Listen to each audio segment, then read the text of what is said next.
நேற்று இரவு ஒரு 7:45 மணி அளவுக்கு சென்னையில அதிகாரிகளோடு கலந்து பேசிக் கொண்டிருந்த போது கரூர்ல இப்படி ஒரு சம்பவம் ஏற்பட்டிருக்கு. கூட்ட நெரிசல்ல மூச்சுத்திணறல் ஏற்பட்டு பல பேர் மூச்சுத்திணறலுக்கு ஆளாகி மருத்துவமனைக்கு அழைச்சிட்டு போறாங்க அப்படின்னு ஒரு செய்தி எனக்கு கிடைச்சது. செய்தி கிடைச்ச உடனே இந்த கரூர் தொகுதியினுடைய சட்டமன்ற உறுப்பினர் முன்னாள் அமைச்சர் செந்தில் பாலாஜியோட நான் தொடர்பு கொண்டு இந்த மாதிரி செய்தி கேள்விப்பட்டன உண்மையா, உடனடியாக நீங்க மருத்துவமனைக்கு போங்க, போய் என்னன்னு பாருங்கன்னு சொன்னேன். அதுக்கப்புறம் கலெக்டர் இடத்துலையும் தொடர்பு கொண்டு நான் கேட்டபோது அவரும் சில விஷயங்கள் எல்லாம் சொன்னாரு. அடுத்த 5 நிமிடங்கள்ல மருத்துவமனைக்கு எடுத்து சொல்லக்கூடக்கூடிய முதல்ல 4-5 பேர் அழைத்துட்டு போயிருக்காங்கன்னு செய்தி வந்துச்சு. ஒரு போக போக பாத்தீங்கன்னா அதிகமான பேரை மருத்துவமனைக்கு தூக்கிட்டு போறாங்க அப்படின்னு செய்தி தொடர்ந்து வந்துட்டு இருந்துச்சு. அதுக்கப்புறம் பார்த்தா மரண செய்திகள் வர ஆரம்பிச்சிருச்சு. நான் கொஞ்சமும் எதிர்பார்க்கல. மரண செய்தி வர ஆரம்பிச்சோன்னே எனக்கு ஒரு அச்சம் ஏற்பட்டு உடனடியாக இந்த மாவட்டத்தினுடைய சுற்று வட்டாரத்தில் இருக்கக்கூடிய அந்த அமைச்சர் பெருமக்கள், சுற்று பக்கத்தில் இருக்கக்கூடிய மாவட்டங்கள் இருக்கக்கூடிய அமைச்சர் பெருமக்கள் எல்லாம் தொடர்பு கொண்டேன். அந்த அடிப்படையில் அன்பில் மகேஷ் தஞ்சாவூருக்கு போயிட்டு இருந்தாரு. அவரை தொடர்பு கொண்டு உடனடியாக கரூருக்கு போக சொல்லி உத்தரவு போட்டு அவர் வந்தாரு. அதுக்கு பிறகு நம்முடைய மக்கள் நல்வாழ்வுத்துறை அமைச்சர் மா சுப்பிரமணியன் சென்னையில் இருந்து உடனடியாக போய் என்னன்னு பாருங்க அப்படின்னு அவரையும் அனுப்பிச்சு வச்சேன். அப்புறம் டிஜிபி, சட்டம் ஒழுங்கு ஏடிஜிபி ஆகிய அதிகாரிகள் எல்லாம், காவல்துறையுடைய உயர் அதிகாரிகள் எல்லாம் தொடர்பு கொண்டு நான் உடனடியாக இதை பற்றி கவனிக்க வேண்டும் என்று போர்க்கால அடிப்படையில் நடவடிக்கை எடுக்கன்னு சொல்லி உத்தரவிட்டு அவர்களை அனுப்பி வச்சேன்.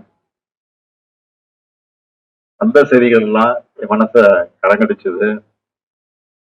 அதுக்கு பிறகு உடனடியாக நான் தலைமைச் செயலகத்துக்கு போய் அங்க நம்முடைய மூத்த அமைச்சர் துரைமுருகன் அவர்கள், நேரு அவர்கள், வேலு அவர்கள் அமைச்சர்கள் சென்னையில் இருந்தாங்க. அவங்களையும் கூப்பிட்டுட்டு தலைமைச் செயலகத்துக்கு போயிட்டேன். அதிகாரிகளையும் அழைச்சு, டிஜிபியும் அழைச்சு அதுக்கு பிறகு கலந்து பேசி என்னென்ன செய்யலாம், என்ன நடவடிக்கை எடுக்கலாம், எப்படி நடந்துட்டு இருக்கு விவரம்லாம் கேட்டேன்.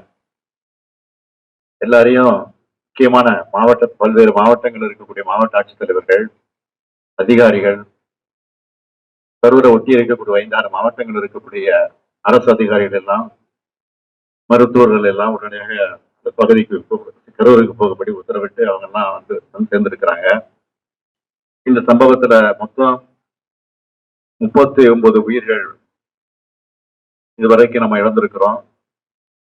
இதுல ஆண்கள் 13 பேர், பெண்கள் 17 பேர், ஆண் குழந்தைகள் 4 பேர், பெண் குழந்தைகள் 5 பேர்.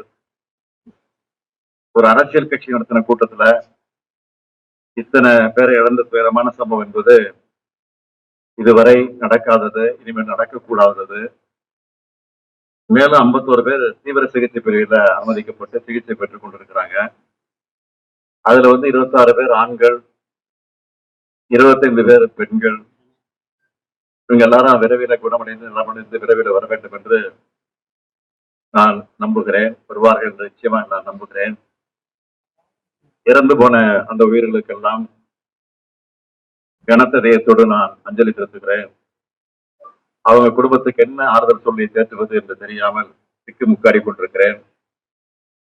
இந்த துயரமான சம்பவத்துல மரணம் அடைந்திருக்கக்கூடிய குடும்பத்திற்கு ஒவ்வொருவருக்கும் தலா 10 லட்சம் ரூபாய் வழங்கப்படும். அது முதலமைச்சர் பொது நிவாரணத்திலிருந்து வழங்கப்படும் என்று ஏற்கனவே அறிவித்திருக்கிறேன். காயமடைந்து மருத்துவமனை சிகிச்சைக்கு அனுமதிக்கப்பட்டிருக்கக்கூடிய அவர்களுக்கு தலா 1 லட்சம் ரூபாய் வழங்கப்படும் என்று அறிவிக்கப்பட்டிருக்கிறது. அது மட்டுமல்ல, ஓய்வு பெற்ற உயர் நீதிமன்றத்தினுடைய நீதியரசர் திருமதி அருணா ஜெகதீசன் அவர்கள் தலைமையில ஒரு நபர் விசாரணை கமிஷன் ஆணையத்தை உடனடியாக அமைக்க நான் உத்தரவிட்டிருக்கிறேன். அதற்கு பிறகு இன்று காலையில 9:30 மணிக்கு தான் வரலாம் என்று முடிவு செய்து விமானத்தில் டிக்கெட்டு பதிவு செஞ்சிருந்தேன். ஆனால் இந்த கொடூரமான காட்சிகள் எல்லாம் தொலைக்காட்சியில பார்த்தபோது எனக்கு மனசு கேட்கல. வீட்டில் இருக்கவே என்னால முடியல. அதனாலதான் முன்கூட்டியே போக வேண்டும் என்று நான் திட்டமிட்டு 1 மணி அளவில் விமானத்தை பிடித்து இங்க வந்து சேர்ந்திருக்கிறேன். அதுக்குதான் உயர் நீதிமன்றத்தினுடைய ஓய்வு பெற்ற நீதிபதி தலைமையில ஆணையம் அமைக்கப்பட்டிருக்கு. அந்த ஆணைய விசாரித்து முழுமையா சொல்லும். இதுக்கிடையில நீங்க கேட்கிற மாதிரி அரசியல் நோக்கத்தோடு எதையும் சொல்ல நான் விரும்பல.